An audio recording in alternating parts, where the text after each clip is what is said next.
ഭാര്യയും ഭർത്താവും സംസാരിച്ചുകൊണ്ടേയിരിക്കണം, എന്നാൽ അവർക്കിടയിൽ സ്നേഹം വർദ്ധിക്കും.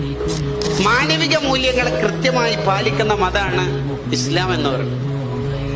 സംസാരിക്കണം ഭാര്യയും ഭർത്താവും. ചില ഭർത്താക്കന്മാർ ഒന്നും മിണ്ടൂല, നല്ലോണം മിണ്ടണം അവരോട്.